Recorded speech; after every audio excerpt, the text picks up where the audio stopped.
Salut à tous, c'est Camille. Bienvenue sur ma chaîne dédiée à l'économie domestique, au nettoyage et à la propreté de la maison. Restez avec moi pour des conseils pratiques et efficaces. Donc, au sujet de la vidéo.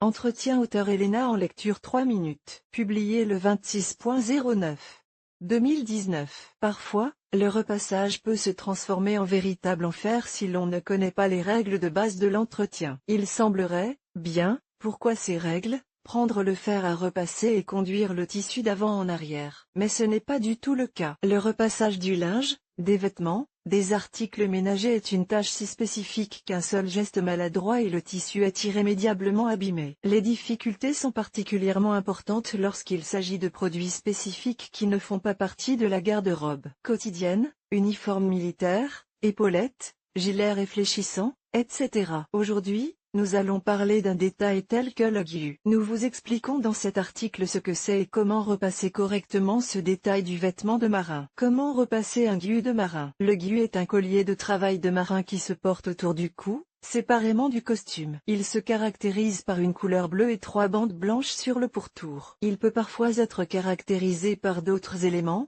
notamment lorsqu'il s'agit de vêtements de fête. Dans ce cas, non seulement la teinte et le nombre de rayures peuvent différer, mais aussi le matériau de confection. La fabrication d'une guise peut se faire à partir d'une grande variété de matériaux, de sorte que les règles de repassage peuvent être très différentes d'un produit à l'autre. La première chose à faire est d'étudier l'étiquette du produit. S'il n'y en a pas, il reste à s'inspirer des normes généralement admises, qui sont conçues pour différents types de matériaux. Par exemple, les GU en coton ou en lin peuvent être repassés à la température maximale, sur l'envers. Dans ce cas, il convient de procéder à une vaporisation et à une hydratation supplémentaire à l'aide d'un atomiseur placé sur le fer à repasser. Les vêtements en soie sont repassés exclusivement à la température la plus basse. C'est généralement le mode utilisé pour les tissus délicats tels que la soie, le nylon, le satin, etc. La vapeur et l'hydratation ne sont pas utilisées. La viscose, le satin crêpé, la gabardine sont considérés comme des matières durables,